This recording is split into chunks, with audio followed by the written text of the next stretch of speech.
Mesdames, Messieurs, bonsoir et bienvenue à cette édition d'information sur les antennes de Numérica Télévision. Les titres de ce journal. Les sportifs quinois ont réagi après la défaite des Léopards de la République démocratique du Congo au quart de finale de la Coupe d'Afrique des Nations. Si certains remercient les fauves congolais pour leur parcours, d'autres pointent du doigt le sélectionneur national Florent Ibenge. Réaction à suivre dans ce journal. Autre réaction à suivre, c'est sur le quota réservé à la société civile au futur gouvernement. La société civile monte au créneau et le qualifie de quota d'humiliation et demande aux délégués de revoir les cartes. Mesdames, Messieurs, voilà tout pour les titres, les détails à présent. Tout d'abord, cette folle rumeur qui circule dans la ville de Kinshasa sur l'éventuelle qualification des Léopards de la République démocratique du Congo à la demi-finale de la Coupe d'Afrique des Nations après un pseudo-disqualification du Ghana. Contrairement à ce que nous raconte le Ghana n'est pas disqualifié. Il jouera bel et bien la demi-finale jeudi prochain contre le Cameroun. Les Léopards de la RDC vont même rentrer ce mardi à moins d'un changement de dernière minute. C'est ce que nous a confirmé nos deux envoyés spéciaux au Gabon, Paul Kazozo et Dixon Yala. Donc, l'actualité, vous l'avez compris, reste dominée par l'élimination des Léopards de la République démocratique du Congo au quart de finale de la Coupe d'Afrique des Nations. Ils ont été battus hier par les Black Stars du Ghana, 1-2. Malgré la défaite, certains sportifs quinois remercient les joueurs pour leur parcours dans cette 31e édition de la CAN. D'autres, par contre, attribuent cette défaite au sélectionneur national Florent Ibenge. Les Quinois se sont exprimés au micro de Jefté Kitsita et Théodore Chitolé. Au lendemain de l'élimination de la RDC de la 31e édition de la Coupe d'Afrique des Nations, les frustrations habitent encore les Congolais. Pour beaucoup, les mauvais choix de Florent Ibenge, combinés au raté de Mbokani, sont à la base de cet échec des Léopards. On n'a pas compris pourquoi le coach Ibenge a retenu Mbokani du début jusqu'à la fin du match et pourtant il n'était pas dans les matchs. Cédric Bakambu, il devrait en principe commencer le match à la place de Mbokani. Moi je pense que c'est une erreur grave de la part de notre entraîneur Ibenge, bien que c'est un bon entraîneur aujourd'hui, mais quelque part il doit aussi écouter et suivre à la lettre certaines remarques qui sont valables pour le changement de l'équipe nationale. Il fallait risquer avec tous nos meilleurs, il fallait que Bakambu commence le match et en combinaison avec Dieu merci Mbokani, ça allait être mieux. Pour la suite des événements, les Quinois souhaitent avoir une équipe type afin de créer des automatismes et une certaine cohésion.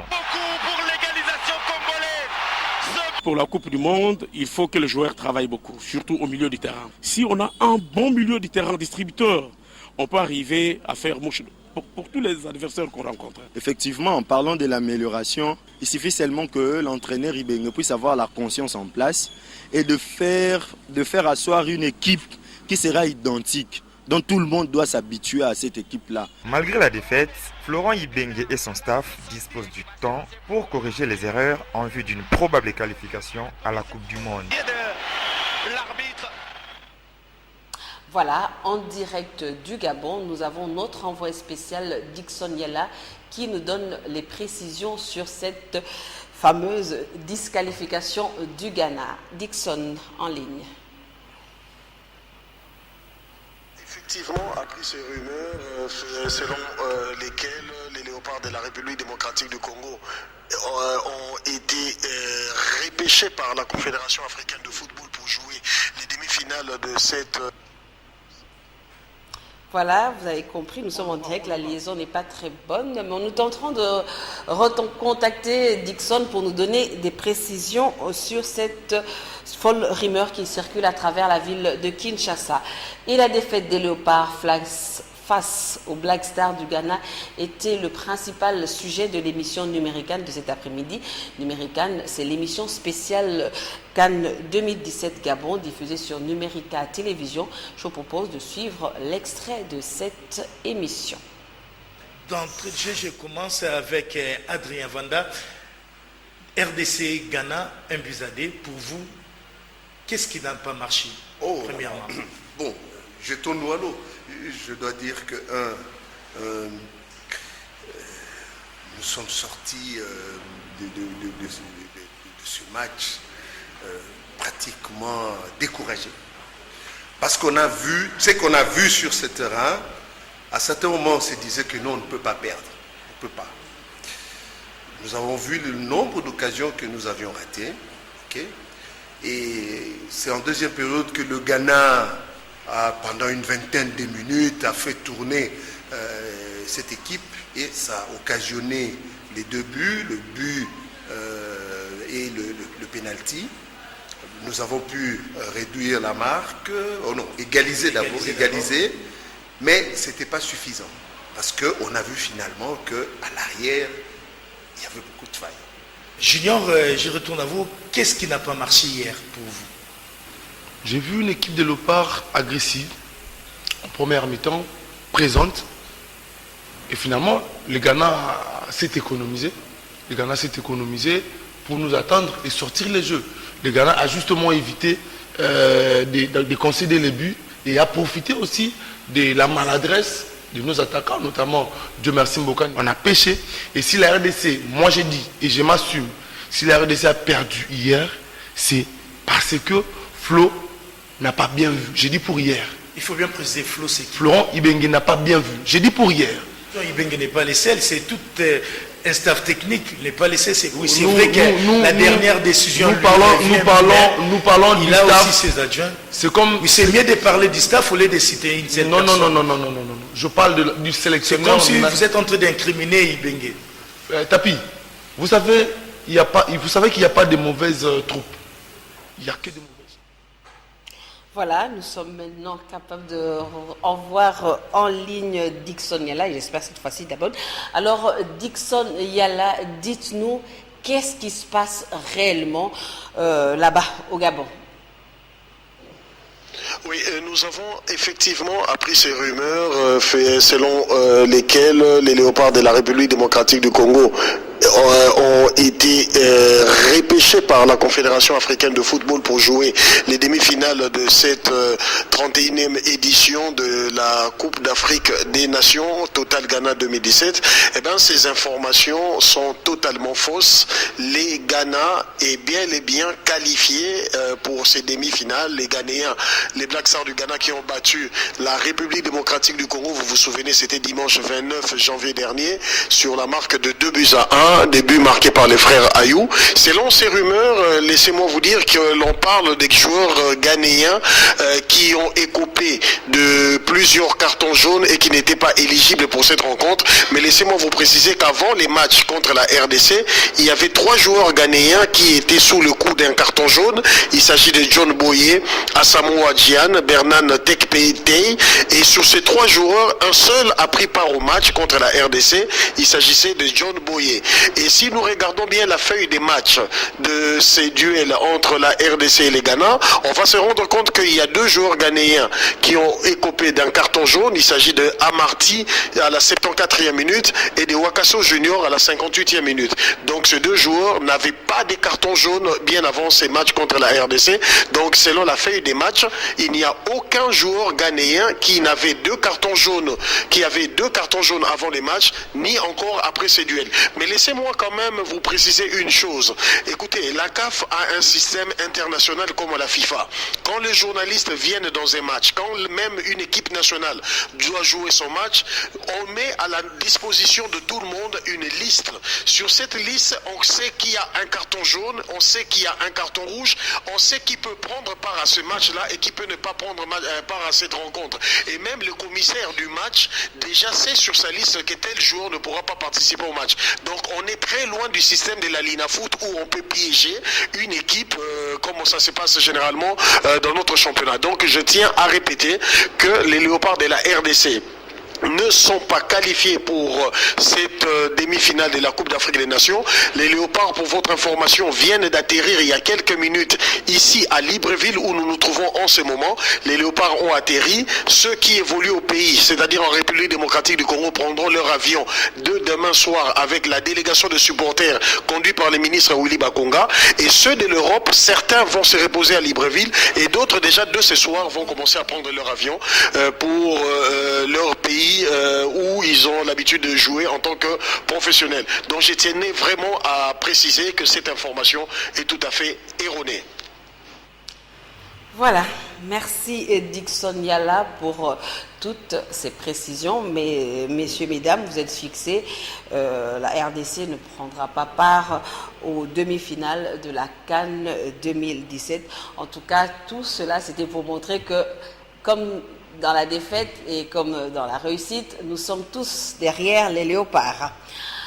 Dans le reste de l'actualité, les autorités rwandaises annoncent avoir recueilli une trentaine de personnes se présentant comme appartenant au mouvement M23. D'après les mêmes sources, elles auraient fui les combats qui les opposaient au FRDC. Les forces de défense rwandaises affirment que certaines de ces personnes ont été prises en charge par le Comité international de la Croix-Rouge conformément au droit international humanitaire. En politique, vous le savez sûrement, les délégués aux discussions directes n'ont pas signé les textes additifs de l'accord du 31 décembre 2016.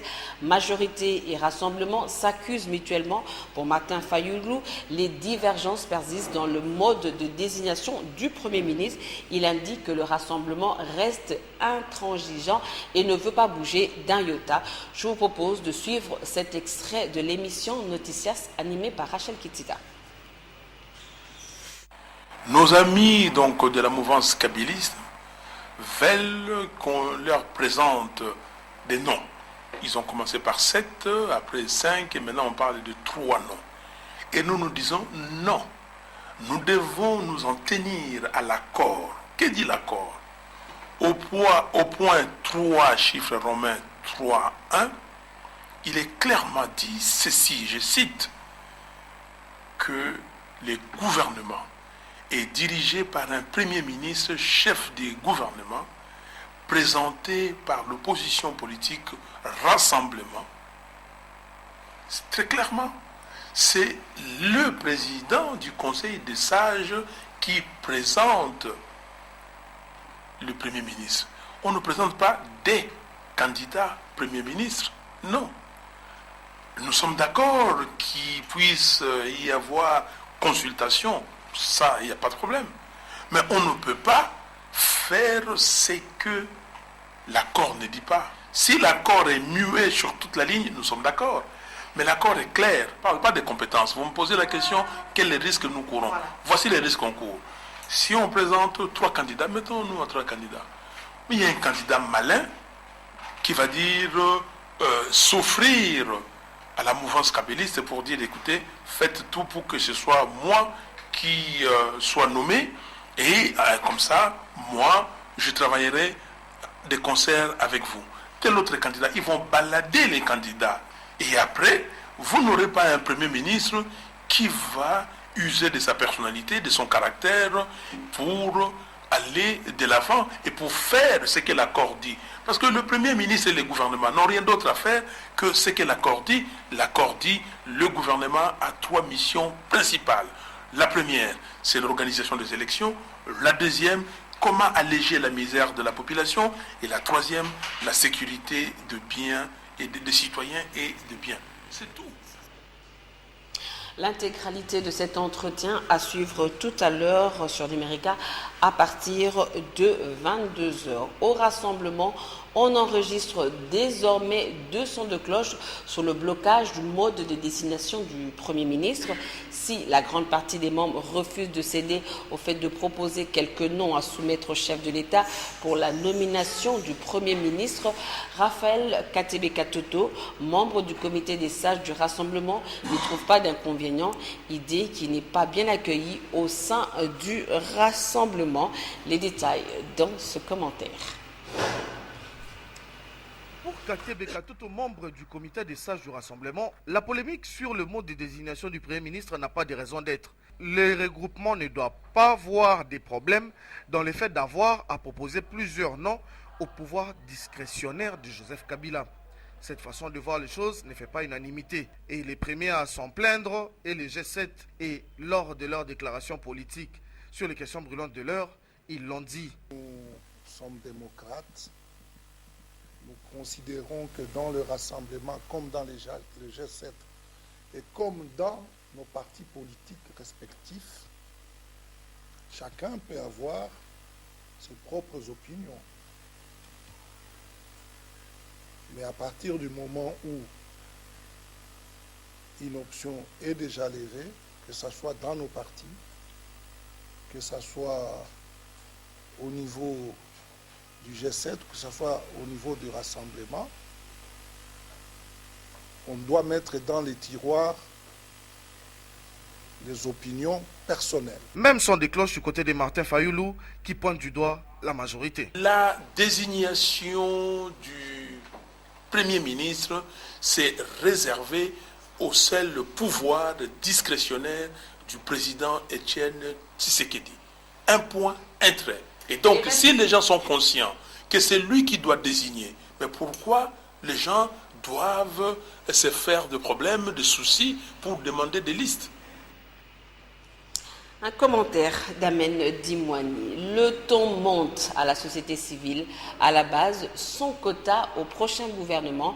Jean-Marie Tintoumey, doyen de la société civile, qualifie cette quote-part d'humiliation. Il accuse les délégués de la société civile aux assises du centre interdiocésain de complicité. Pour lui, la société civile n'est pas un chien de chasse pour les autres. Les témoins de plusieurs dialogues en RDC demandent de revoir les cartes. Tintoumey l'a dit à Félix Ilunga et Alain Zongola. Sur 54 postes ministériels du prochain gouvernement qui sera issu de l'accord du 31 décembre, les politiciens se sont taillés la part du lion. C'est du moins l'opinion de la société civile qui s'en sort avec 2 portefeuilles, soit moins de 5%. Le doyen de la société civile s'en prend aux délégués aux discussions. Si nous ne sommes pas d'accord avec ce quota d'humiliation, de mépris, c'est parce que au dialogue, il y a 3 composantes. La majorité présidentielle, l'opposition et la société civile. Vous trouvez normal qu'une composante parmi les 3 puisse avoir 2 membres du gouvernement sur 53. Quel mépris, quelle mauvaise foi. Et cela avec l'accord, la complicité de notre représentant à ce débat. Et quand j'apprends que la commission de répartition de quotas était présidée par notre consoeur Marie-Madeleine de la société civile, donc elle a cautionné, mais je comprends, c'est parce que depuis qu'elle est dans le groupe de travail, elle n'est pas là pour nous représenter. Pour Jean-Marie Tintoumey, il n'est pas trop tard pour corriger. Mais quand même, c'est rigolo que la Senco, qui est de la société civile, puisse cautionner de pareilles intrigues. Nous disons, il n'est pas trop tard pour corriger les erreurs. Qu'on puisse revoir, nous avons droit à 20%, c'est-à-dire au moins 10 membres au gouvernement. La société civile ne veut pas jouer la politique de la chaise vide. La société civile veut faire pression et de l'intérieur et de l'extérieur. Il faut être au gouvernement pour en connaître les faiblesses, pour que ceux qui ne sont pas membres fassent des pressions. Jean-Marie Tintoumey estime que les délégués à la Senco devaient en référer régulièrement à leur père en toutes circonstances. Mais Marie-Madeleine Kalala, déléguée de la société civile qui a participé aux discussions sur le partage des portefeuilles, s'est refusée à tout commentaire. Elle souhaite privilégier ce qui unit plus que ce qui divise, soutient-elle. Entre-temps, la représentativité de la femme, au fond, est-ce un problème du pouvoir qui nomme ou des composantes qui proposent des listes? La question vaut son pesant d'or quand on constate le peu d'espace et d'attention accordée à la femme. Le sujet a inspiré la rédaction de Numérica Télévision. Amen Dimouani s'y est penché et suivez sa réflexion. Au Congo démocratique, depuis l'époque du Zaïre, des femmes qui se sont distinguées ont toujours su s'effrayer leur chemin. Certaines même ont vu leur nom marqué à jamais l'histoire. C'est avant même que les grands débats sur le genre ne s'invitent dans la société RD congolaise. Des femmes commissaires de zone, gouverneurs, commissaires du peuple, ministres, on en a vu qui n'ont pas attendu d'être placées sur des listes pour occuper des postes et assumer des responsabilités qui vont avec. Mais qu'à cela ne tienne, tout bouge, tout change.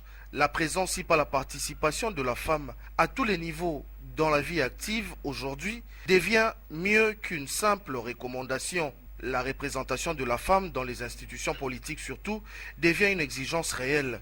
Cela est même marqué dans la Constitution. Toutes les nominations doivent être faites en veillant à la juste représentativité. Juste représentativité.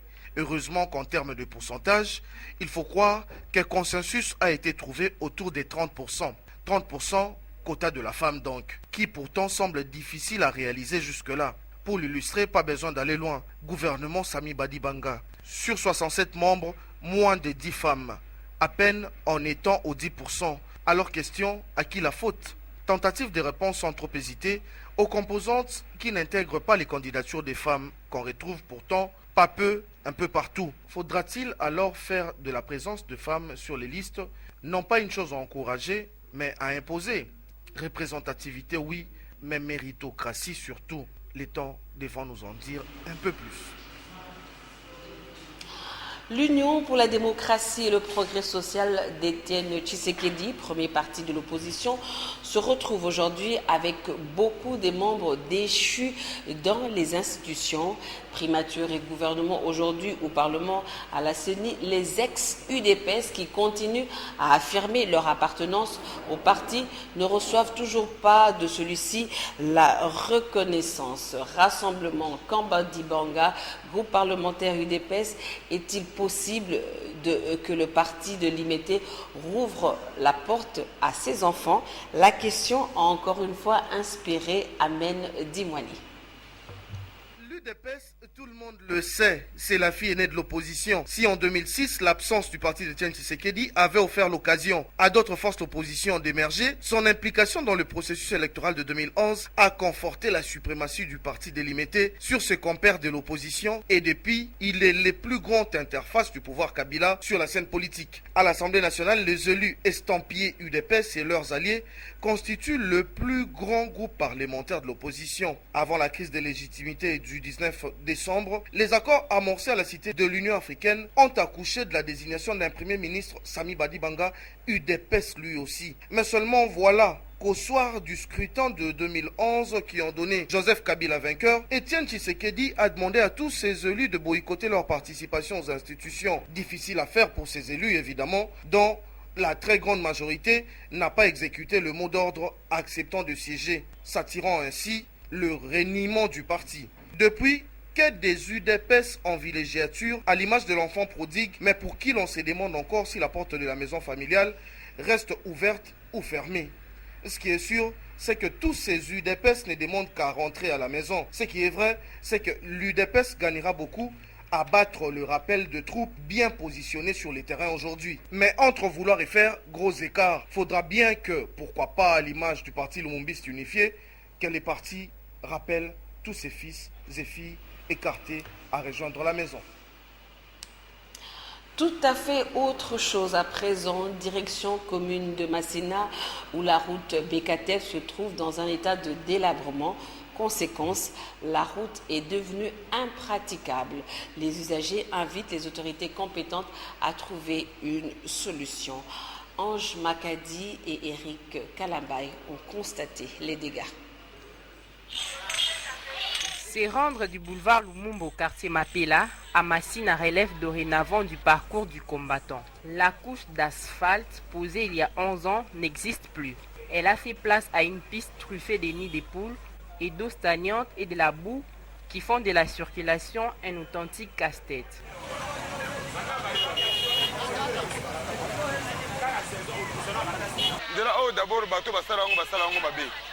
Ndela o d'abord ezan ndela mo dans route principale bato basala ngo ba ingénieur basala ngo mabe parce que ba canaliser kan ndela mai bien te parce que mai kota ko kende ça te même yo mo kota na ba niveau ba carniveau est-ce que quand mo ba carniveau ko ko be mai nyo se uta eki ta venir nde mabe na ngoka yango wana donc la mai est tellement ka ba place moko ndo mona eke créer ba rojan bo ba ndenge ba petit mai boye et comme moi bien mais poto nde ezosala pasi bituka ezoka terrasse nde eza mabe il fallait babongisa terrasse oyo. La route dite Bekatev ne constitue qu'un cas parmi des centaines de voies de la capitale délaissées par la mairie. Mais Mapela est par des moments désenclavée par les trains urbains. Si naturellement les rails n'ont pas été emportés par un glissement des terrains.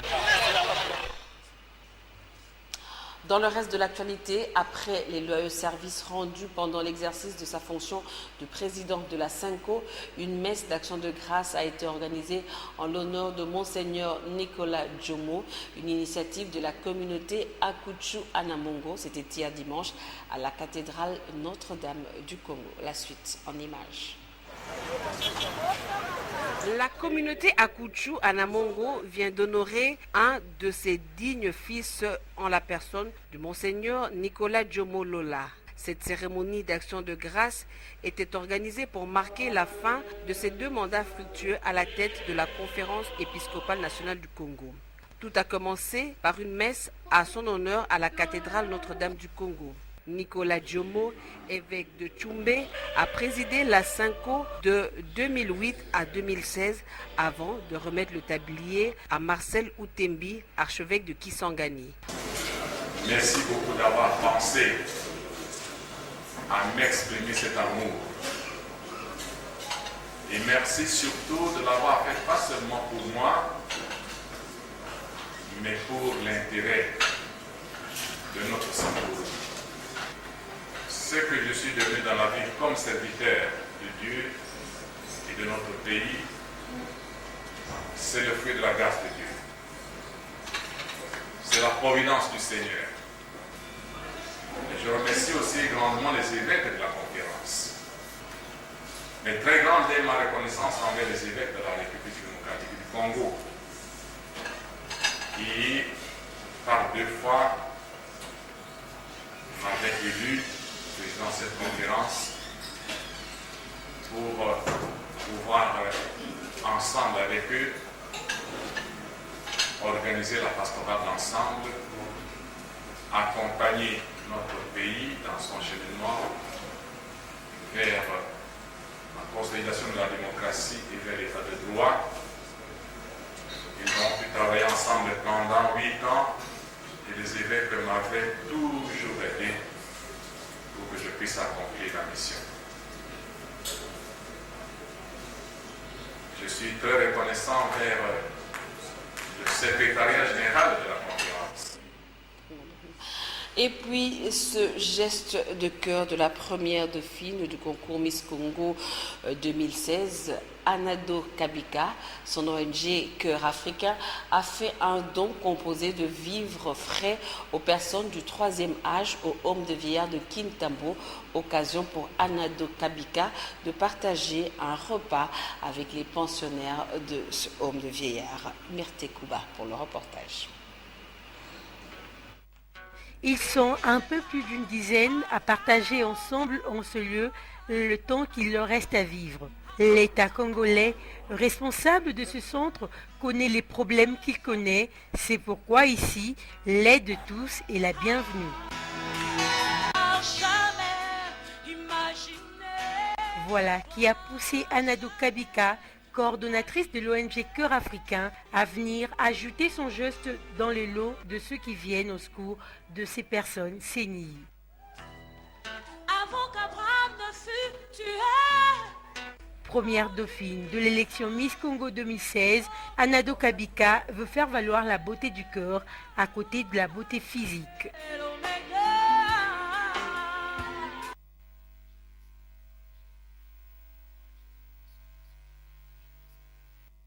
Femmes à les aider dans l'auto-prise en charge, donc on peut dire dans l'entrepreneuriat.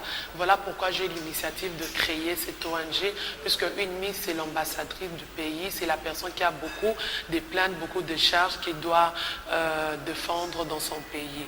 Et le but, c'était de pouvoir manger avec ces vieillards, ce sont nos parents, et on ne peut pas leur laisser pour clôturer aussi les fêtes. Donc j'ai voulu partager avec eux un repas, leur soutenir aussi de quoi vivre pour avoir aussi une bénédiction venant d'eux puisque ce sont nos parents. Ambassadrice de la beauté, ambassadrice des cœurs, Anado Kabika émeut le vœu de pouvoir faire plus tant que possibilité viendra. Hors de nos frontières, le chef de l'État guinéen a été désigné ce lundi par ses pairs présidents de l'Union africaine. Il succède à son homologue tchadien Idriss Déby Itno, à la présidente tournante de l'organisation. L'élection à la présidente tournante de l'organisation panafricaine a eu lieu pendant une réunion à huis clos avant la cérémonie d'ouverture du 28e sommet des chefs d'État qui se tient à Addis Abeba. Entre-temps, le ministre tchadien des Affaires étrangères, Moussa Faki Mohamed, a été élu lundi à la tête de la commission de l'Union africaine où il remplace la sud-africaine Nkosazana Dlamini Zuma. Le diplomate tchadien a été élu avec 39 voix sur 44. Place à présent à la revue de presse. Les journaux parus ce lundi dans la capitale ont été sélectionnés et commentés par Amen Dimouani. Revue de presse.